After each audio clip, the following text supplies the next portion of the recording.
Good morning and welcome back. It's Racing for Home Farm where the animals rule the schedule and I just try and keep up. And I'm really doing a piss poor job of it right now. I've already recorded 2 videos this morning, both of which were fabulous, of course, the best I've ever done, and neither of which got sound. So I am still struggling with technical difficulties here.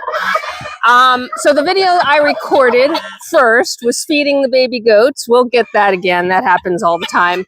The second video I recorded was a flock of Canada, sorry, they're not Canadian, Canada geese came overhead and my 2 normal visitors came in. So I did a nice 5-minute video sharing my experience with the Canada geese to supplement the last video I did with Canada geese. And here we are. So where are we at? I'm going to try and do this again. Of course, you're not going to get the same voiceover because nothing here is scripted. Everything's unplanned and I just talk. So who knows what I said. It'll never be recaptured. And I'm kind of annoyed about it. I'm so angry with myself because I've got so much to do today. But anyway, so flock of geese went overhead. We have a big flock of Canada geese that reside in and around here in some of the fields. And as that flock went overhead, they were very loud, very noisy. I'm sure you guys know what Canada geese sound like. They're kind of everywhere. But as always, these 2 have peeled off to come visit. And typically they're here before the birds are out. And when the birds are out, they don't often stop. And of course, the last video I did, which was just a couple of days ago, the only one that stopped in was what I believed to be the male. And I thought the female was on the nest. Clearly I was wrong because here we are with our 2. As you can see, my birds aren't bothered by them in the least. They're, they go tushies up with no problem around them. They're not intimidated. They don't feel threatened or concerned, and they have no problem sharing their pond. Generally speaking, these guys come in for a very quick rest, a swim, a drink, and then they move on. This morning, they've been a little bit more stubborn about staying here, and they've been quite comfortable with me getting pretty darn close. I mean, I am pretty darn close to them right now, and they don't seem to be interested in leaving. We will, of course, move them on if necessary. I don't chase them off.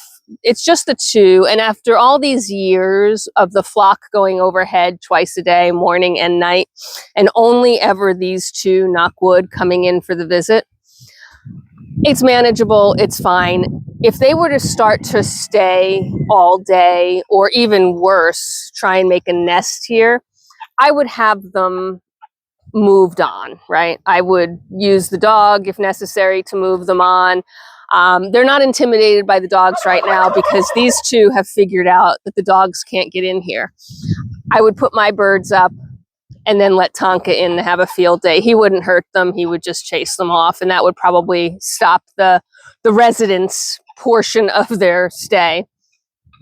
These guys are, they're a little past checkout time, but they haven't started to reside yet, so I'm not too concerned there.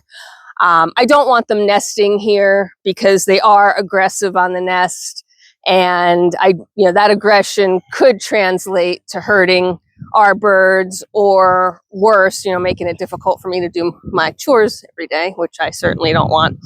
So they're not encouraged to stay, but they're always welcome for a flyby. Now, as you can see, they're kind of just shifting away from me as I walk the edges of the pond. Again, they kind of know I can't get to them, and they're clearly not interested right now in leaving, so we're going to let them be. They'll leave on their own. They won't be here by the time I'm done with chores today. I still have an entire barn to feed. That's the other thing. This is crazy this morning. So I went into the barn, I fed the baby goats. I did a video while the baby goats were eating, which of course you'll never see because it got no sound. And then from there, the flock came overhead, so I left the barn, came out here, and now the barn is just fit to be tied because nobody else has been fed yet this morning.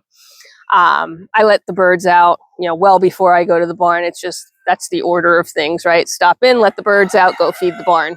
It isn't typically go feed the babies and then stop feeding the barn and come out here, but I thought I'd grab a shot of these guys, and I really thought all I'd get was them flying away, just like I did the other day. Unfortunately, with the last video that you'll never see, I actually got them coming in for a landing, which was pretty cool, but it is what it is. So that is our resident, or non-resident, our visitor Canada geese. And for now, they're comfortably happy. The ducks and my geese aren't bothered by them at all. There's no concern of intermingling species. There's not interbreeding or anything like that that goes on. And these, as you know, or maybe you don't know, geese mate for life. So these two, that's why I assume they're, male and female, right? They should be a mated pair at this point, especially for the number of years that a single pair has always stopped in. My guess is they're exactly the same pair, although frankly, they haven't introduced themselves by name. So what do I know? They might not be. But I do believe that these are a mated pair. And once she starts sitting on the nest, we'll see less and less of him until he's taking care of her and goslings. And then we won't see them at all through the summer. And we'll see them again for a few weeks before they depart for warmer weather in the late fall before winter. So there you go. That's my repeat video that probably said absolutely nothing the same that I said in the first one that I tried to take, but at least this one I'm pretty sure is going to have sound. And the last one had the guinea sounding off alarming, and you didn't get that this time, so that's probably a bonus. All right, I really do got to get to the barn and get everybody fed before they go on strike. So until next time, I got work to do. Thanks.